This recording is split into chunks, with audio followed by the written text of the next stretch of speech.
motores de cohete son de las obras de ingeniería más increíbles y complejas jamás creadas por el hombre. En su desarrollo se combinan la física, la química, la termodinámica, la mecánica de fluidos y la ciencia de materiales, todas llevadas al límite para lograr escapar de la gravedad terrestre y abrir las puertas a la exploración del vasto e infinito universo. Pero, ¿cómo funciona un motor de cohete? En este video te explicaremos cómo funcionan los motores de cohete y descubriremos los diferentes ciclos de motor que los hacen tan eficientes y poderosos. Sujetaos bien, que el Argonavis va a despegar.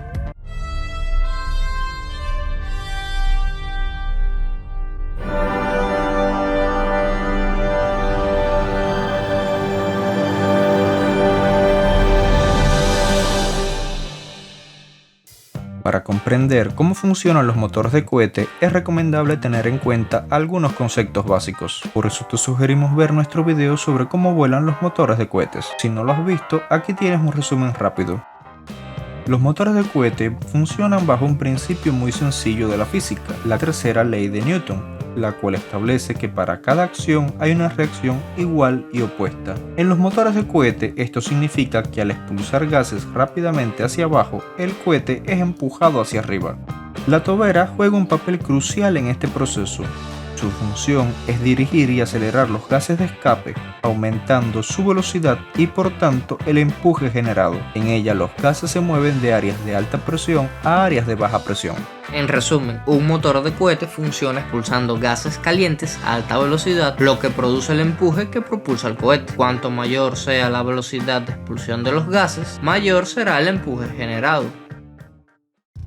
Para comenzar, una cosa que debemos dejar claro es que un cohete cuenta con más de un motor. ¿En serio? Nunca me había dado cuenta.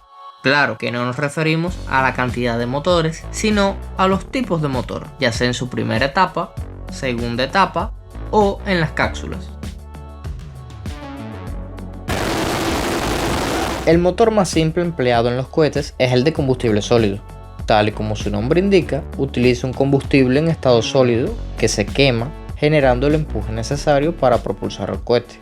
Un motor de combustible sólido simplemente consta de una carcasa, una tobera y el combustible, el cual se quema de manera controlada para producir gases de escape que fluyen a través de la tobera para generar empuje. Las dimensiones de la tobera se diseñan para mantener la presión adecuada en la cámara y maximizar el empuje. Por lo general son utilizados en la primera fase del cohete para facilitar el despegue dando un empuje extra. Ejemplos de estos pueden ser los empleados en el Space Shuttle, el SLS de las misiones Artemis o más recientemente los del cohete Vulcan de ULA. Entre sus ventajas se encuentran que son baratos y simples de fabricar. Casi no cuentan con partes móviles, pueden almacenarse durante largos periodos de tiempo sin degradarse, con la desventaja de que una vez encendido no pueden apagarse ni controlarse fácilmente, lo que limita su flexibilidad en comparación con los motores de combustible líquido. Esto último contribuye a que sean muy peligrosos. Una anomalía en la disposición del combustible, en la combustión o en la contención puede provocar un fallo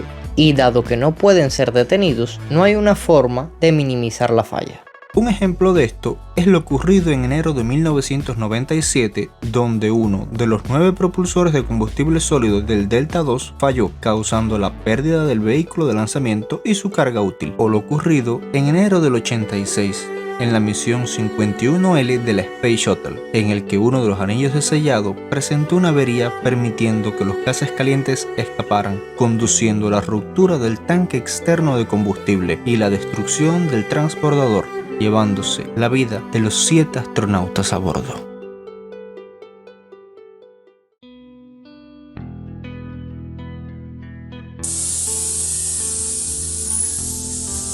El siguiente motor más simple que se puede encontrar sería el propulsor de gas frío. Este motor consiste en tener un gas inerte, es decir, un gas que no reacciona químicamente bajo las condiciones normales de operación, como el nitrógeno o el helio, almacenado en un tanque a alta presión, el cual se deja salir mediante válvulas hacia una tobera, la cual expande los gases y genera el empuje.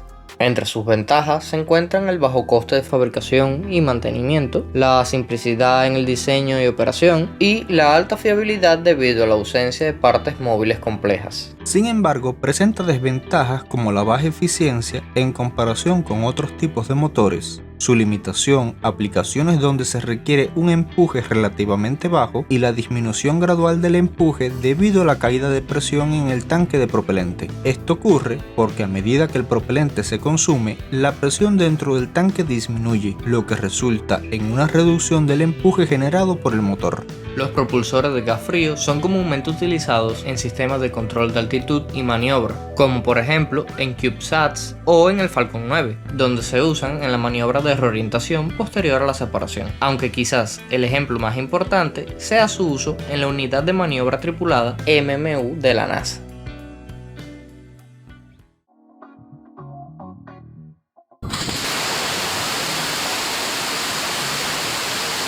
El siguiente en la lista sería el motor alimentado por presión. Este se asemeja mucho al propulsor de gas frío. Estos motores pueden ser de dos tipos, monopropelente o bipropelente, y tal como sugieren sus nombres, solo se difieren en la cantidad de propelentes utilizados.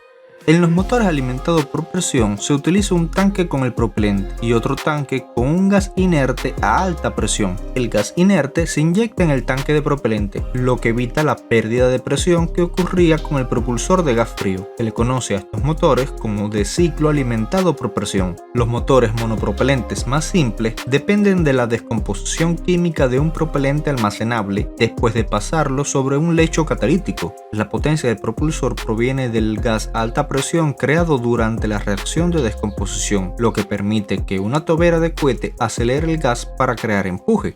El monopropelente más comúnmente utilizado es la hidracina, un compuesto altamente tóxico e inflamable, el cual al hacer contacto con un catalizador como el iridio soportado en óxido de aluminio, también conocido como alumina, el cual es el más utilizado, se descompone de manera exotérmica, liberando grandes cantidades de gas a una temperatura de casi 1000 grados Celsius. Por otro lado, los motores bipropelentes utilizan dos tanques separados, uno para el combustible y otro para el oxidante. Estos se mezclan en la cámara de combustión donde reaccionan químicamente para producir el empuje. Este tipo de motor es más eficiente que los monopropelentes debido a la mayor cantidad de energía que se libera durante la combustión.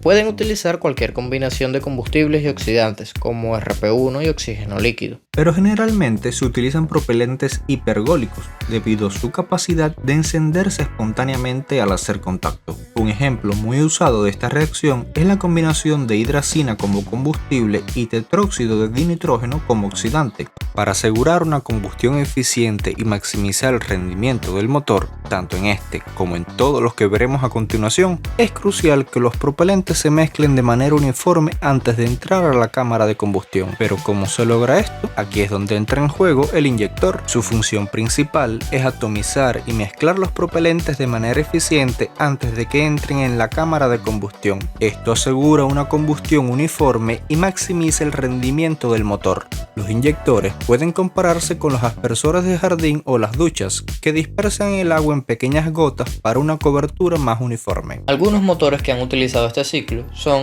el AJ-10, el cual usaba propelentes hipergólicos, siendo empleado en el módulo de servicio de la cápsula Orion, el módulo de maniobra del Space Shuttle y las etapas superiores de los cohetes Thor y Vanguard.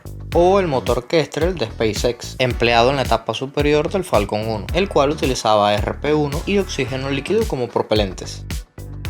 Estos motores, aunque simples y seguros, poseen una gran limitante, ya que la presión máxima a la que operarán está dada por la presión en que se encuentra almacenado el gas que impulsa los propelentes. Aunque es posible aumentar la presión a la que se encuentra, no sería una solución, ya que se requerirían paredes muy gruesas y eso haría que el peso del cohete aumentara, lo cual solo traería más problemas. Eso hablamos en el video que mencionamos al inicio sobre cómo vuelan los cohetes.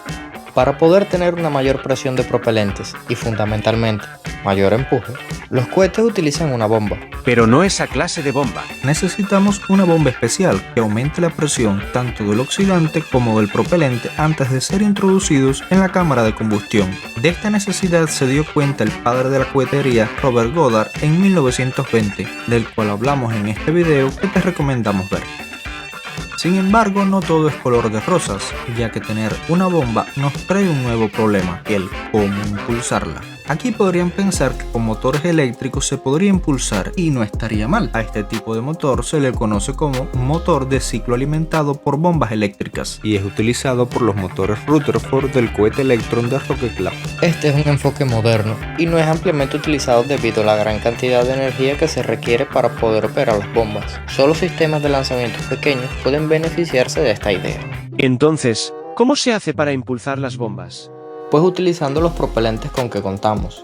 De manera simplificada, se toma una pequeña parte de los propelentes y se queman. Este proceso genera una gran cantidad de gas, el cual al pasar por una turbina, la hace girar impulsando las bombas. Se le conoce a este sistema como una turbobomba y puede ser considerada como el corazón del cohete. De manera concreta, las turbobombas constan de 5 partes fundamentales: la carcasa, que es la estructura externa que contiene y protege los componentes internos; el eje, que es un componente central que transmite el movimiento rotatorio desde la turbina hasta las bombas; el inductor, el cual ayuda a aumentar la presión del fluido de entrada y reducir la cavitación; el impulsor, el cual acelera el fluido hacia afuera mediante la fuerza centrífuga, aumentando su presión y velocidad; y la antes mencionada turbina, que convierte la energía del gas en movimiento rotatorio para impulsar las bombas.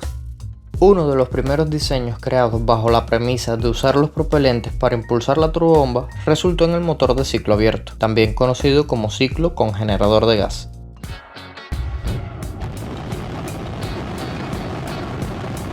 Un ejemplo temprano de este tipo de motor es el cohete V2, desarrollado por la Alemania nazi durante la Segunda Guerra Mundial. En la V2, la turbobomba era impulsada por los gases generados de la reacción entre el peróxido de hidrógeno y un catalizador, almacenados en tanques adicionales. Esta reacción es muy violenta, generando gases a alta presión y alta temperatura, lo que permitía impulsar la turbobomba hasta las 4000 revoluciones por minuto y proporcionar aproximadamente 580 caballos de potencia. Este cohete fue tan importante que decidimos dedicarle su propio video, así que suscribíos y activa la campanita para que no os lo perdáis. Con el tiempo, los diseños evolucionaron para utilizar los mismos propelentes del cohete sin necesidad de un tanque extra para el generador de gas, simplificando el sistema y mejorando la eficiencia.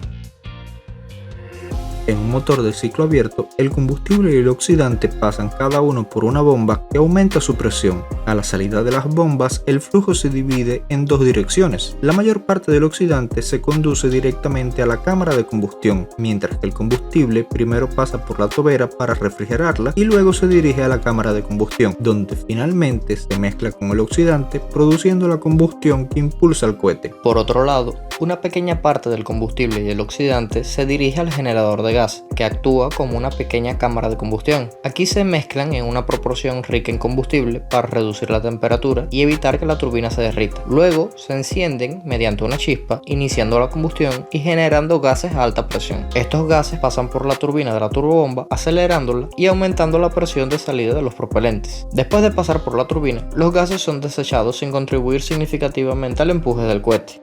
Un detalle que no aparece en este diagrama y el cual se encuentra en la mayoría de los motores es que aquí existen dos tuberías, pero para hacer más entendible el diagrama las hemos omitido. Y la verdad, te pesaba ponerlas en el ejemplo.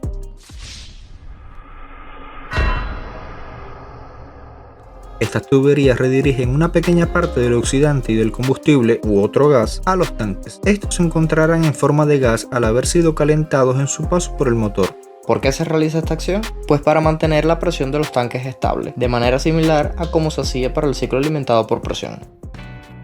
Son muchos los motores que usan este ciclo, como por ejemplo los RD-107 que impulsan el R-7 o Soyuz, como el quieras llamar, los motores Merlin que impulsan el Falcon 9 de SpaceX, los Vulcan del Ariane 5 y 6 de la ESA y quizás el más conocido de todos, el motor F1 del Saturno 5. El ciclo abierto es quizás el más estudiado de todos los ciclos de motor, siendo utilizado aún por la simplicidad en su diseño. Sin embargo, tiene una desventaja y es esta de aquí. El generador de gas que impulsa la turbobomba utiliza una parte del combustible, lo que significa que no está aprovechando el 100% del propelente en empuje. Este problema nos conduce a la siguiente familia de ciclos: los ciclos cerrados o de combustión escalonada.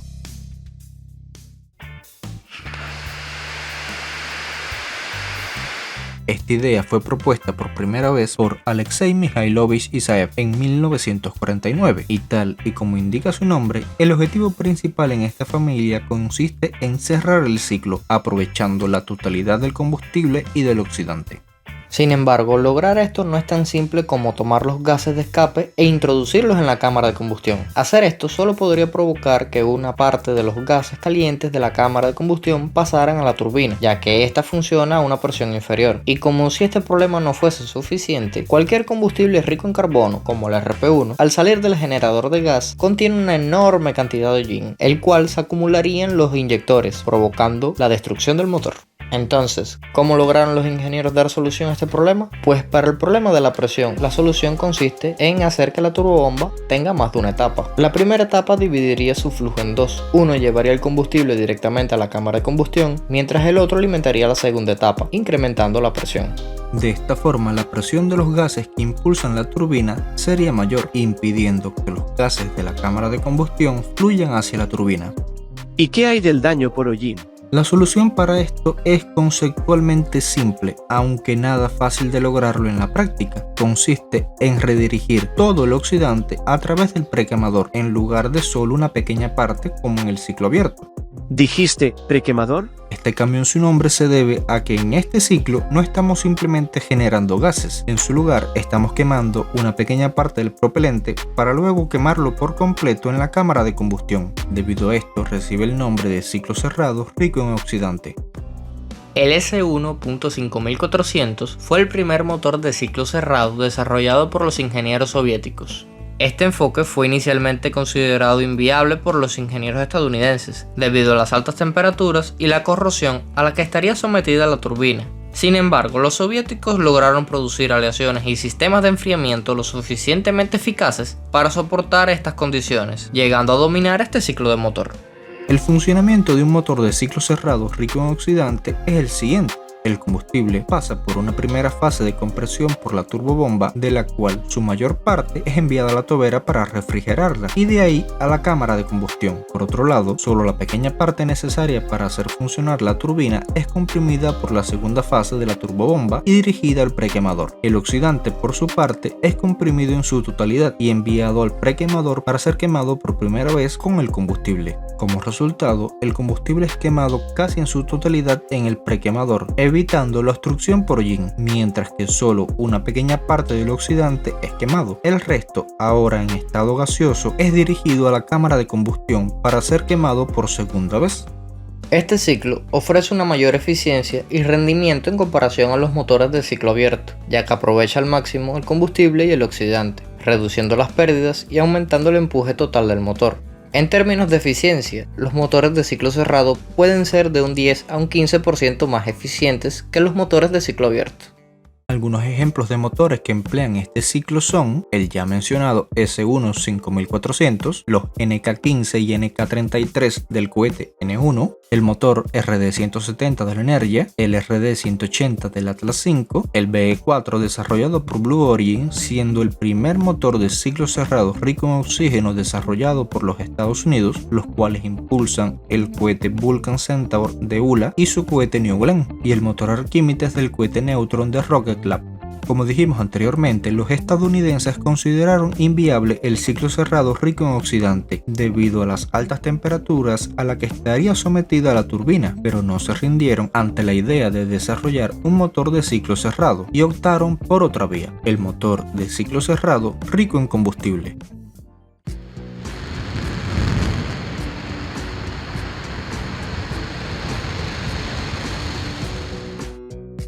Aunque cabe destacar que no fueron los primeros en lograr producir un motor de este tipo. Los soviéticos crearon los primeros motores de ciclo cerrado rico en combustible ya entre 1965 y 1971, siendo el RD-56 y el RD-57, los cuales estaban planeados ser utilizados en el cohete N1. De manera opuesta a su contraparte, este ciclo utiliza una mayor cantidad de combustible en el prequemador, lo que genera gases ricos en combustible que impulsan la turbina antes de ser completamente quemados en la cámara de combustión principal.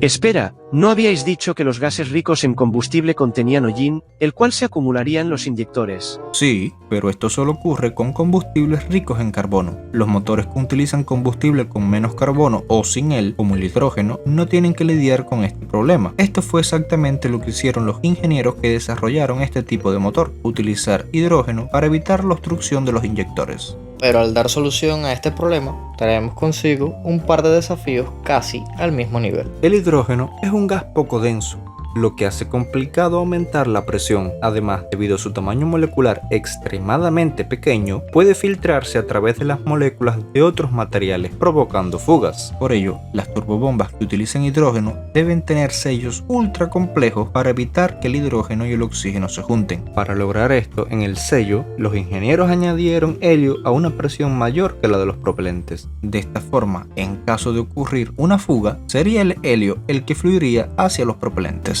Este es el esquema básico del funcionamiento del motor RD-0120 de la etapa central del cohete Energia que impulsaba el transbordador ruso Buran. Los estadounidenses, por su parte, emplearon un diseño diferente para su motor RS-25 que impulsó la Space Shuttle y que ahora impulsarán el cohete SLS. Su diseño consta con dos prequemadores en ejes separados, impulsando cada uno una bomba, por lo que se puede decir que básicamente consta de dos turbobombas. Eso si nos referimos solo a las bombas de alta presión, ya que técnicamente tanto el RD-0120 y el RS-25 tenían otras dos turbobombas, una para cada propelente. Esto para aumentar su presión inicial antes de ingresar a las bombas de alta presión del motor. Para ambos, el recorrido de los propelentes es el siguiente. El oxidante es comprimido en dos fases, dirigiéndose la mayor parte a la cámara de combustión y una menor parte a mayor presión hacia los prequemadores. Por su parte, el hidrógeno, el cual requiere una bomba de 3 etapas para alcanzar la presión necesaria, en el diseño soviético es dividido, dirigiéndose una parte a la tobera y posteriormente a la cámara de combustión, mientras que la otra parte es dirigida al prequemador. Por su parte, el diseño estadounidense envía todo el combustible a la tobera y a su salida a los dos prequemadores. Para ambos diseños, una vez completada su primera quema en los prequemadores e impulsadas las turbinas, los gases ricos en combustible son enviados a la cámara de combustión, donde completarán su combustión con el oxidante. Entre los ejemplos de motores que utilizan este ciclo se encuentran el CE-75 empleado en el cohete GSLV de la India, inspirado en el diseño del motor KVD-1 que a su vez se basó en el RD-56. El motor LE-7 usado en la primera etapa del cohete japonés H-2, el ya mencionado RD-0120 de Energia y, sin duda, el más relevante, el RS-25 del Space Shuttle.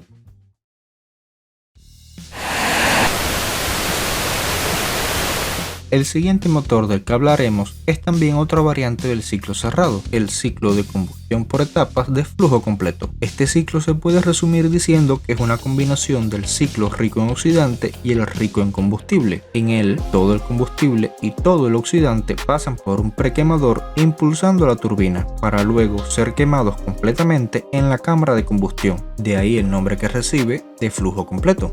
Como se muestra en este diagrama, tras pasar por la bomba, el combustible se divide. Una pequeña porción se dirige al prequemador rico en oxidante, mientras que la mayor parte va a la tobera para refrigerarla y luego se envía al prequemador rico en combustible. Por otro lado, el oxidante al salir de las bombas también se separa. La mayoría se envía al prequemador rico en oxidante y una menor cantidad al prequemador rico en combustible. En los prequemadores se queman mezclas parciales del combustible y el oxidante para impulsar las turbinas. Del prequemador rico en oxidantes salen gases ricos en oxidantes y del prequemador rico en combustible salen gases ricos en combustible. Finalmente, estos gases se dirigen a la cámara de combustión, donde se mezclan y queman completamente, generando el empuje. Hasta la fecha, solo 4 motores de este tipo se han construido. El primero, como de costumbre, fue desarrollado por los soviéticos en la década de 1960, el RD-270, el cual utilizaba propelentes hipergólicos. Lamentablemente, este motor nunca voló, ya que los cohetes para los que fue diseñado, el UR-700 y UR-900, nunca fueron producidos. El segundo fue desarrollado por las empresas Aerojet y Rocketdyne en la década de 1990, el Integrated Powerhead Demonstrator, teniendo grandes resultados, pero la idea nunca fue concretada en un motor.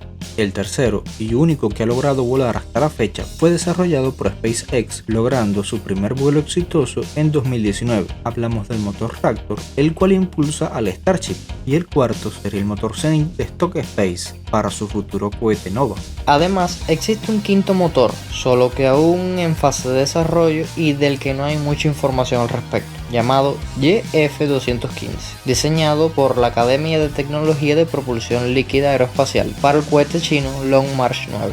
La mayor ventaja de este ciclo es que al quemar tanto el combustible como el oxidante en los prequemadores, ambos, al arribar a la cámara de combustión, se encuentran en estado gaseoso, siendo su reacción mucho más eficiente que la reacción gas con líquido que poseen los ciclos rico en combustible y rico en oxidante, reaccionando de manera más rápida y de forma más completa.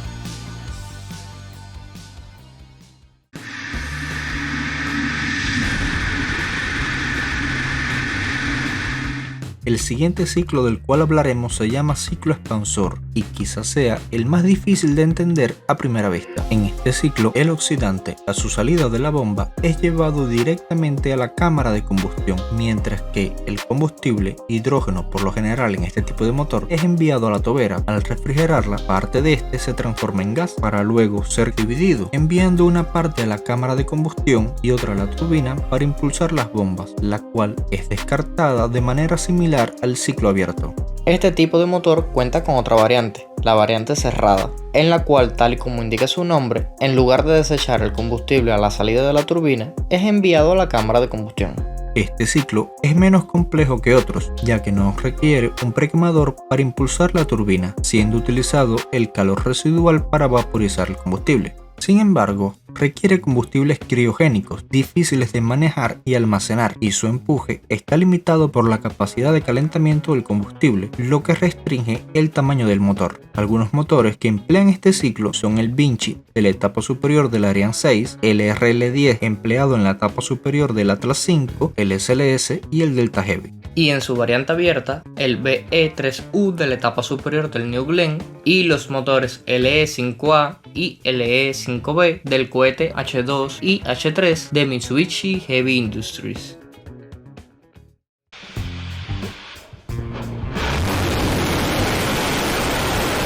El último ciclo del cual hablaremos, y probablemente sea el más alocado, se llama ciclo de derivación, tap-off en inglés, y consiste en utilizar los gases calientes de la cámara de combustión y hacerlos pasar por la turbina para impulsar las bombas. Ejemplo de este serían el J2S, una variante del motor J2 que se ideó para impulsar la etapa superior del Saturno V, siendo una versión simplificada de este, la cual nunca voló. El BE-3 de Blue Origin, que impulsa el cohete New Shepard, el motor Miranda del cohete Antares y los motores Lightning y River del cohete Alpha, estos tres desarrollados por Firefly Aerospace. ¿Y cómo se encienden estos motores? Pues esto varía, pero de manera general se puede resumir en 3 pasos. El primero consiste en arrancar la turbobomba, para lo cual una forma usual consta en abrir las válvulas y dejar fluir los propelentes hasta el generador de gas, como es el caso del motor F1 o en los motores RD107 y RD108 del R7. Otra forma consiste en tener un gas inerte almacenado, el cual al liberarse acelera la turbina y las bombas hasta una velocidad operativa. Este es el método utilizado por el motor J2 de la segunda etapa del Saturno V. El segundo paso consiste en encender el prequemador o generador de gas. Para ello, dependiendo del motor, se pueden utilizar unas bujías eléctricas de alto voltaje o utilizar una reacción de hipergoles que reaccionen para iniciar la combustión, como es el caso del cohete Falcon 9, el cual utiliza trietilaluminio y trietilborano. El tercer y último paso sería encender la mezcla en la cámara de combustión. Para ello se puede utilizar el mismo método con el paso 2 o tener un encendedor externo como el usado en el R7, en el cual detonadores pirotécnicos son colocados en las toberas, o encendedores de antorcha como en la Space Shuttle. El proceso de arranque de un motor de cohete no es un proceso que se realice de la misma forma en cada motor. El motor del V2 que mencionábamos antes es un buen ejemplo de esto. En este, la secuencia era casi al revés de como mencionábamos. Primero se liberaban los propelentes hasta la cámara y posteriormente se liberaba el peróxido, aumentando la presión de los propelentes. Por ello, estos pasos son solo una simplificación enorme de este proceso, porque tan solo la secuencia de arranque de algunos motores es muy compleja. Y si no nos crees, mira esta foto de la secuencia de arranque del motor F1. Hermosa, ¿verdad? Qué bueno que os guste, porque en el futuro hablaremos más de este motor. Y eso es todo sobre los motores de cohete, desde los rudimentarios pero potentes motores de combustible sólido, pasando por los ingeniosos ciclos abiertos que sacrifican un poco de eficiencia por simplicidad, hasta los sofisticados ciclos cerrados y de flujo completo que exprimen cada gota de poder de sus propelentes. Estos motores son el corazón palpitante de la exploración espacial. Cada diseño, con sus ventajas y desafíos, nos ha llevado un paso más cerca de las estrellas. Desde los albores de la cohetería con Goddard y la V2 hasta las maravillas modernas como el Raptor de SpaceX y el Zenith de Stock Space o el BE-4 de Blue Origin. La próxima vez que veas un cohete despegar, recuerda, no solo es fuego y acero, es la culminación de siglos de ciencia e ingenio humano trabajando al límite. Si este viaje por el fascinante mundo de los motores de cohete te ha encendido la curiosidad, no olvides suscribirte, darle al like y compartir tus opiniones en los comentarios. ¿Qué ciclo te impresionó más o qué te gustaría que exploráramos después? Sigue con nosotros, porque el universo está lleno de maravillas por descubrir y la Argonavis apenas está calentando los motores.